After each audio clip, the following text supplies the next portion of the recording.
Today we are going to explore the topic of McCarthysm and its uses of history and in history. This topic will also allow us to see how history is not just about facts, it is also about narratives, representations, and symbols. It's also about religion and politics. History is about the people that write it and the people that hear it.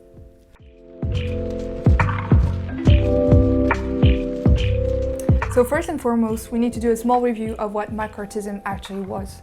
McCarthysm took place during the beginning of the Cold War, a period of acute antagonism between the USSR and the United States.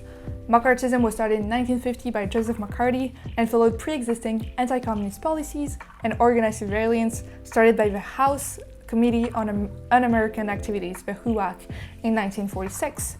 It consisted in a political hunt of the Reds, anyone considered dangerous or radical. It could have included communists, leftists in general, but also people part of the LGBTQIA+ community, which led historians to identify a lavender scare during the period. Understanding the uses of history is even more relevant in this context to see how American identity was partly refought or at least reaffirmed against their ideology. Our first part focuses on the instrumentalization of memory by actors of McCarthysm. It will illustrate how powerful historical moments and figures serve to legitimize political repression against the enemies from within. First thing we need to do, and that you need to do, is to define our terms. Here we talk about instrumentalization. We define instrumentalization as a crucial tool to explain/justify the use of political repression against communists and like-minded by Senator McCarthy. To analyze this instrumentalization, we will need a primary source. Today we are going to use the speech Enemies from Within, delivered in Wheeling, West Virginia in 1950 by Senator McCarthy. This speech is very important because it marks the beginning of a political hunt with his upbringing of a supposed list of more than 200 communists working for the government.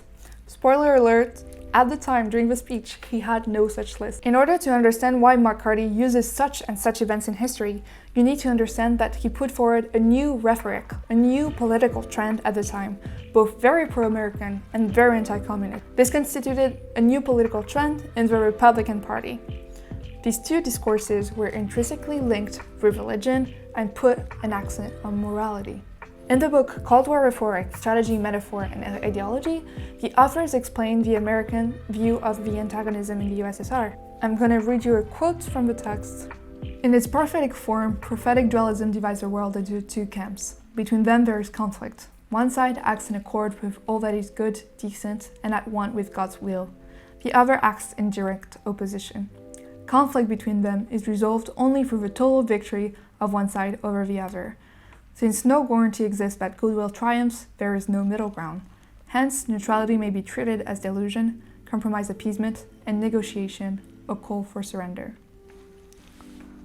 In order to analyze the primary document, there's a few questions we need to ask. First, what it is. It is a speech. Where was it? It was in Wheeling, West Virginia.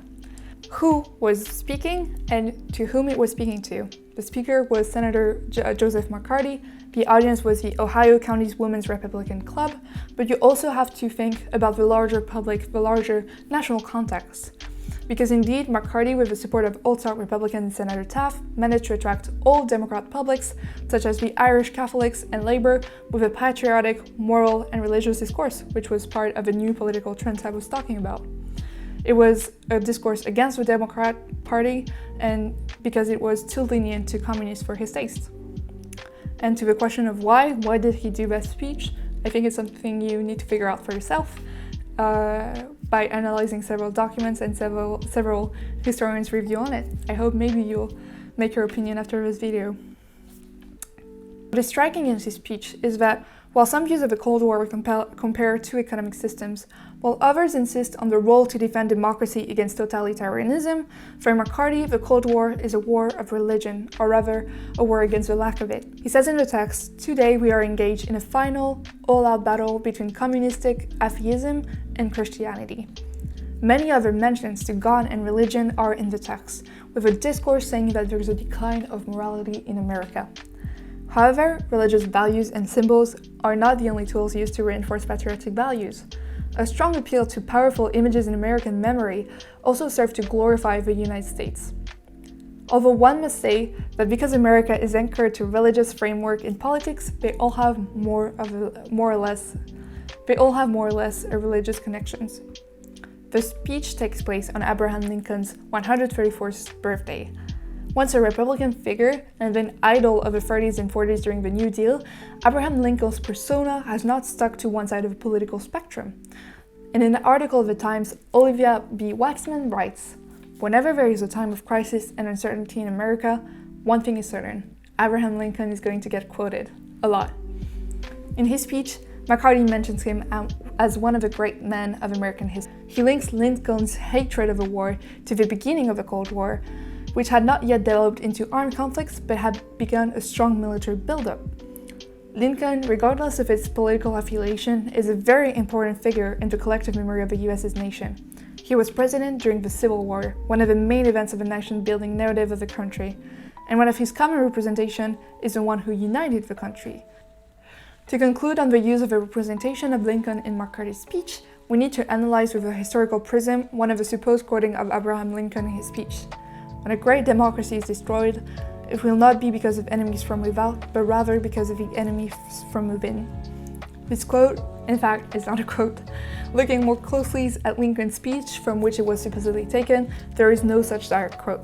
However, if we look at global overviews of history and reviews of uses of representation of Lincoln in political speeches, McCarthy seems to be very close to the essence of what Lincoln was as a president. Indeed, although he was a man of compromise, he is often recognized and used only for that aspect, while here McCarthy does not use his persona of compromise, but rather his status of hero and savior of the United States, ready to unify against all, which was closer to Lincoln's line at the time, according to historians.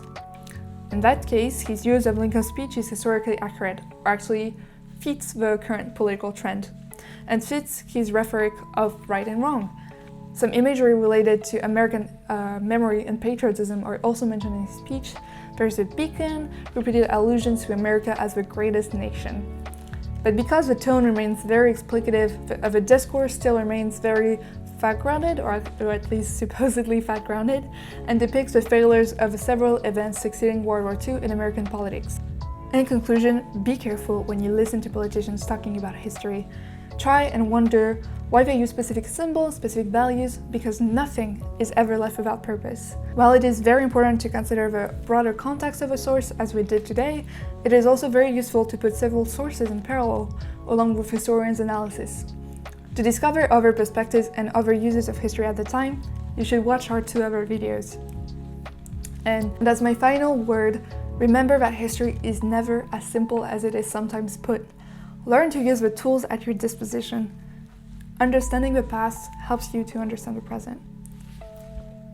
I'm done. Please subscribe to our channel.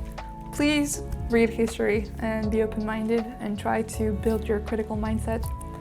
And have a good day. Subscribe to our channel. It's also about religion and it's about politics. History, it's about... No! Okay.